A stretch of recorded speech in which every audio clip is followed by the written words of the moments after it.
اللهم صل وسلم وبارك عليه صلوا عليه دائما صلوا عليه سرمد والصلاة والسلام عليك یا رسول اللہ صلی اللہ تعالی علیہ وسلم. ہاں بیٹا اور بچیاں کہاں ہیں؟ ذرا بلا لو سب کو جلدی. یہ انجم محمد اکرم رول نمبر آپ نے کیوں نہیں ڈالا؟ کئی دنوں سے آپ کی غیر حاضری چل رہی ہے. آمینہ محمد سلیم خان رول نمبر شروع میں ڈالا کیجئے. رول نمبر 51 رول نمبر شروع میں ڈالیں، نام بعد میں ڈالیں. ذرا جلدی بلا لو بیٹا اور بچیوں کو.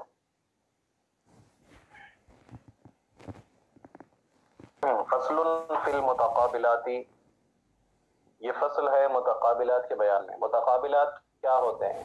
دیکھیے کلام میں ظہور اور خفا کے اعتبار سے 8 قسمیں ہیں. کلام جو ظاہر ہوتا ہے اور کلام جو مخفی ہوتا ہے، ٹھیک ہے؟ تو ظاہر کے 4 درجات ہیں، یعنی کلام جو ظاہر ہو، اس سے زیادہ ظاہر ہو، بہت ظاہر ہو، بہت ہی زیادہ ظاہر ہو.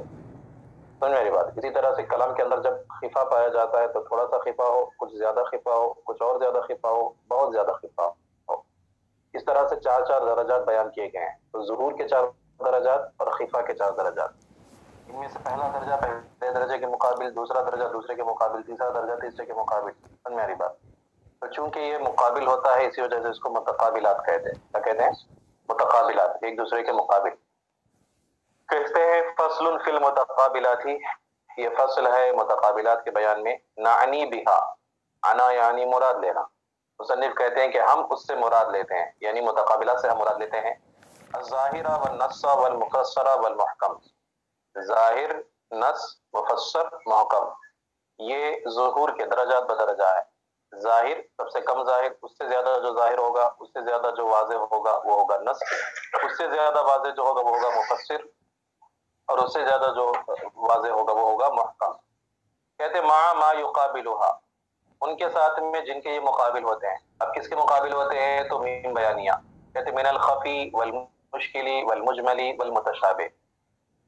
تھوڑا سا خفا جس کلام کے اندر ہوتا ہے اس کو خفی کہتے ہیں، اس سے تھوڑا سا زیادہ خفا ہوتا ہے تو اس کو مشکل، پھر اس سے تھوڑا سا خفا ہو تو اس کو مجمل، پھر اس سے بھی زیادہ خفا ہو، بہت ہی زیادہ خفا ہو تو اس کو متشابہ کہتے ہیں. ٹھیک ہے؟ تو یہ کل کتنی قسمیں ہو گئی؟ 8 قسمیں ہو گئی. اب ان 8 قسموں کی تعریفات اور ان کے مثالیں اور ان کے متعلق احکامات تفصیل سے جو ہے یہاں سے بیٹا اس فصل کے تحت ذکر کریں گے.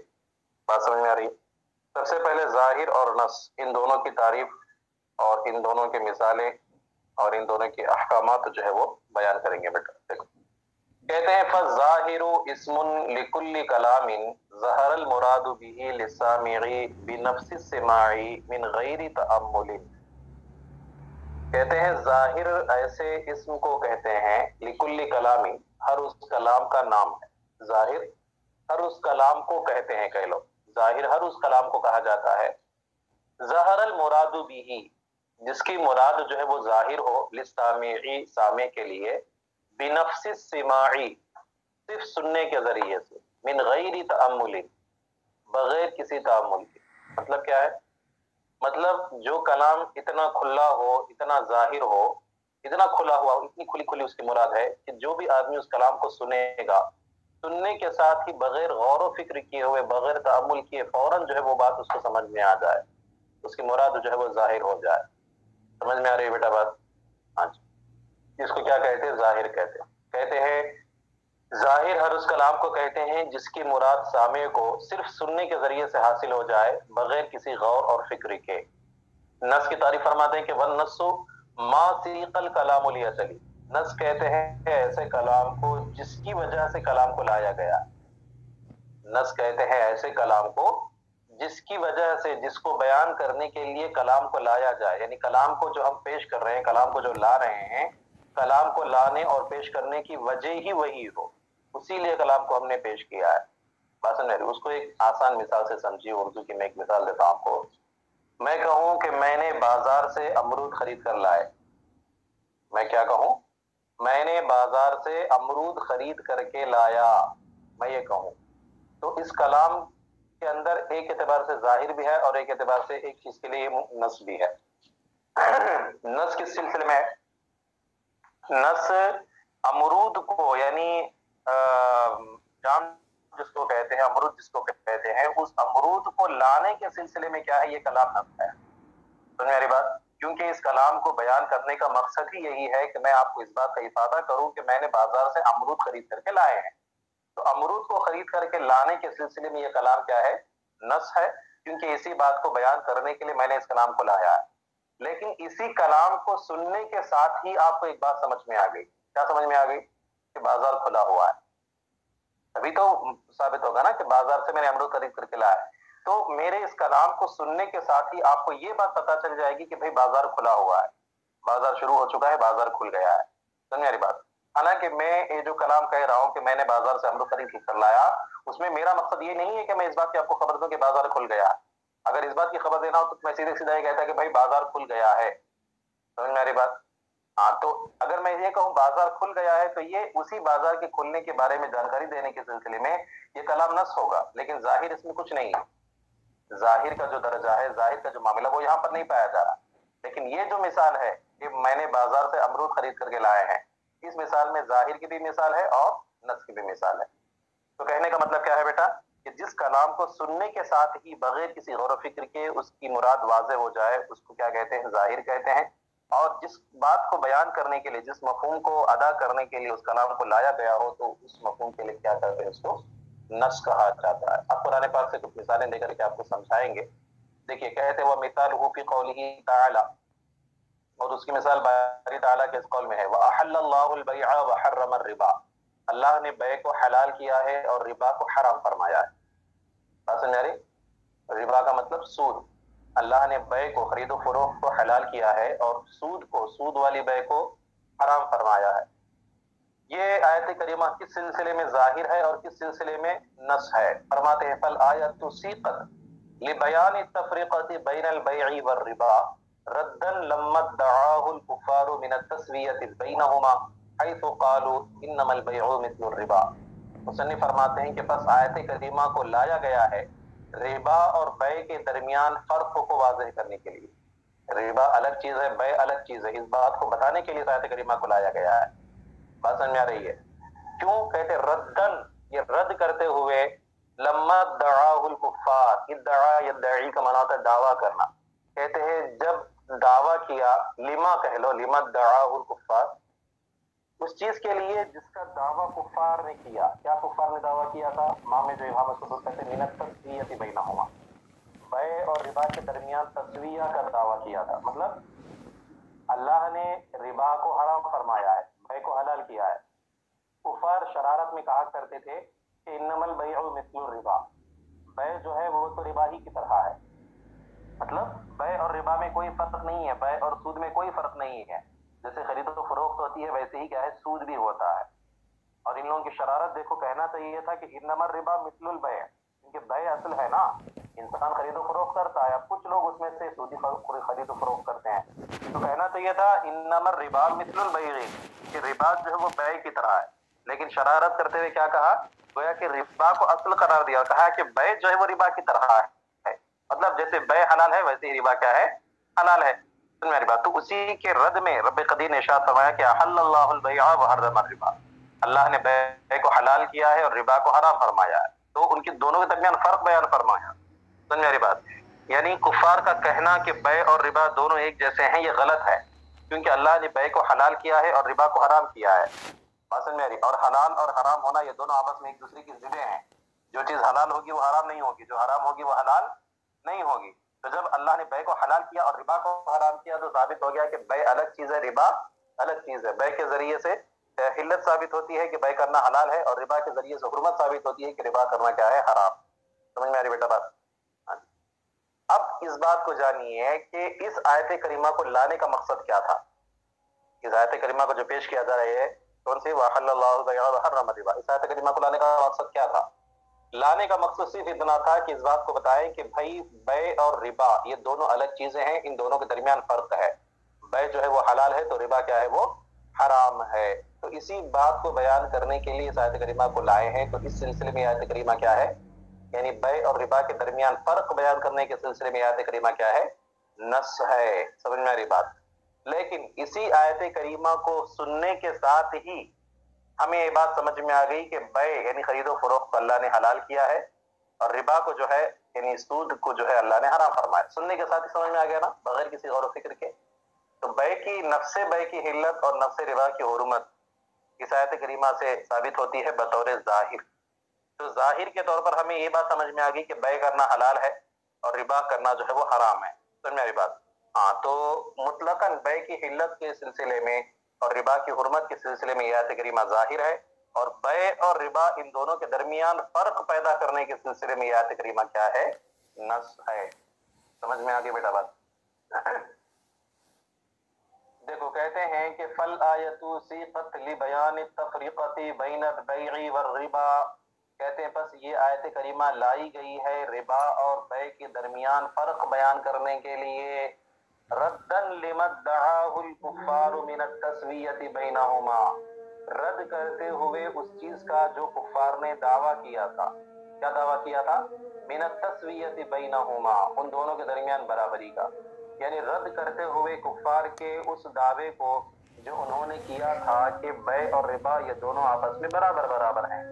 حیث قالوا, بین طور کے انہوں نے کہا تھا کہ انما البیع مثل الربا, کہ بے جو ہے وہ تو ربا ہی کی طرح ہے. وقد علم حل البیع وحرمت الربا بنفس السماع. کہتے ہیں اور جان لیا گیا, بے شک حال یہ ہے کہ جان لیا گیا بے کی حلت اور ربا کی حرمت, یعنی بے کا حلال ہونا اور سود کا حرام ہونا یہ جان لیا گیا بنفس السماع, صرف سننے کے ذریعے سے بغیر کسی غور و فکر کے. جیسے ہی ہم نے اس آیت کریمہ کو سنا احل اللہ البیع وحرم الربا, ہم کو سننے کے ذریعے سے ہی یہ بات سمجھ میں آ گئی کہ بے کرنا حلال ہے اور ربا کیا ہے وہ حرام ہے.